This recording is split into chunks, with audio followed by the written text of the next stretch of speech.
rektahin, puntahan ho natin mga kababayan. Naku, eto ang sinasabi ko sa inyo, no?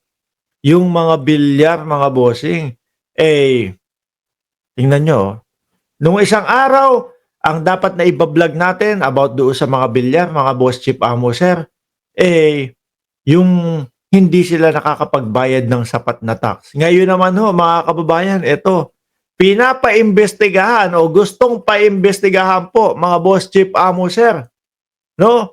Ng isang congressman. O, tubig ay buhay. Alam niyo na ibig sabihin yan. Di ba?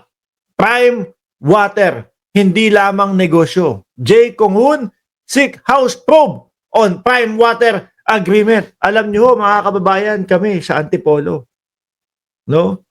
Meron po kaming isa dong inuuwian kapag nagbabakasyon. Problema din ho namin yan, prime water. Nagulat ho ako.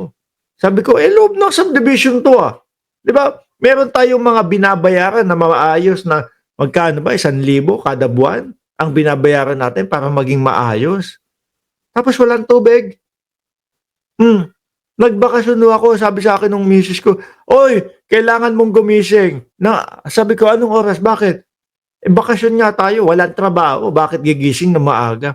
Kasi mawawalan ng tubig, sabi nung kapitbahay natin. Aray ko po.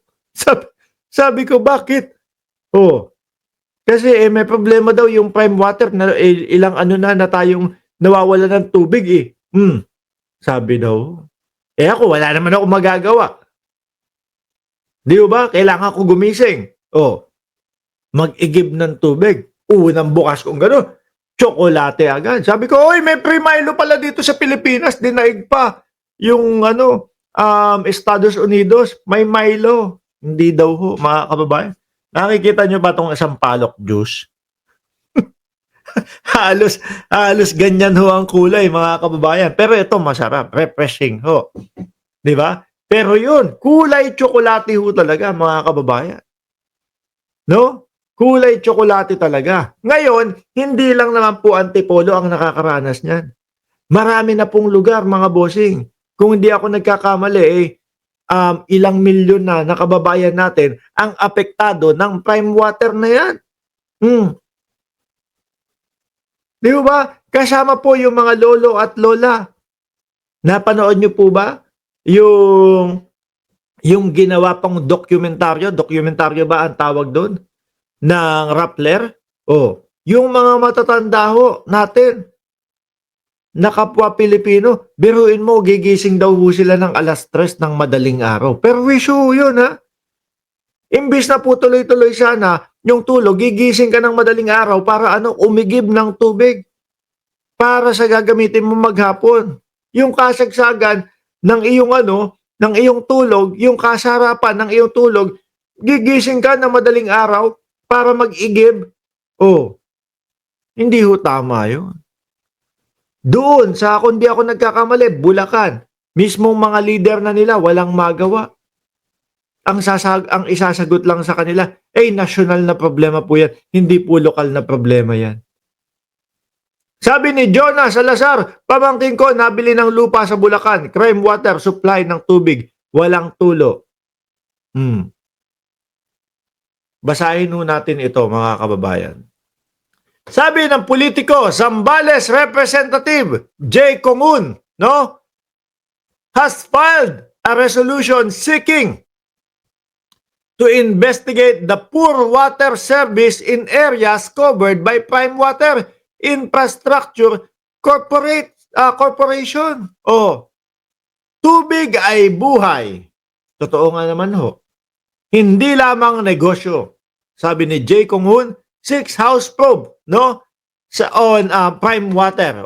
Tuloy natin, Nako, ayan. Nako. Si Camille Villar. Bakit naman ito kasama nito? Nakasulat dito, contribution, Cayetano, 169 million, De La Rosa, 160 billion. Ano ba to? Marcoleta, none. Walang contribution si Marcoleta. Saan ba to? Ano nga to? Villar, biggest spender. Grabe, 179 million. Doon sa election. 179 million ang nagastos ni Villar. Ano po? Naku, sana naman madam, ayan, naluklok ka. Bigyan mo ng pansin itong prime water ninyo. Madaming namomroblema ang mga kababayan natin at nahihirapan.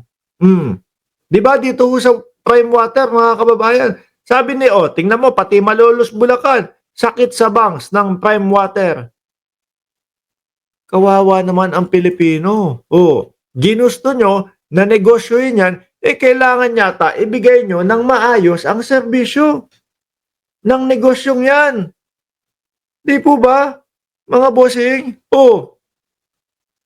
Grabe naman. Nasaan ba yun? Balikan natin, atras natin. Yan, tingin ko, alam nyo naman, pagka sa kongreso, mga kababayan. Kaya po madaming nagkakagusto na manatili ho si Congressman Martin Romualdez dyan sa kanyang posisyon bilang House Speaker. Dahil po, unang-una, ganito din po, yung talagang mga problema ng bayan, yung mga malalaking kaso, yung mga pagnanakaw sa bayan, talagang ito pong Congress, 19th Congress mga kababayan, binubusisi, sinisiyasat, lahat para naman sa ating mga kapwa Pilipino makapamuhay ng maayos. Hindi yung anak ng tinapa, wala ka naman pasok sa trabaho, gigising ka ng alas 5 ng madaling araw. Ayan pa, isa pa si Lani Edos, pati po dito sa Cabanatuan, Nueva Ecija, hirap sa tubig mula sa prime water. Kala ko pati si Sir Almond Lee magrereklamo na din sa prime water. Di ba? Solusyonan nyo. Huwag kayong maging pahirap sa mamamayang Pilipino. Ang sistema naman meron kayong regular na natatanggap na mga bayad sa mamamayang Pilipino, tapos yung inyong serbisyo walang kakwenta-kwenta. Di ba? Pangunahing kailangan ng isang tao yan, hindi lang po ng Pilipino. Pangunahing pangangailangan po ng isang tao ang tubig, mga bossing. Tapos natapat pa sa mukhang walang kwenta. Hindi marunong patakbuhin. Siguro iniisip po nila, naku, atin na yung lupa, atin na yung mga subdivision.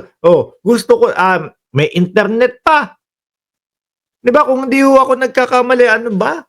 Yung internet nila doon sa Antipolo, meron din sama na natin ang tubig. Kahit hindi alam o hindi kaya na patakbuhin yung negosyong tubig.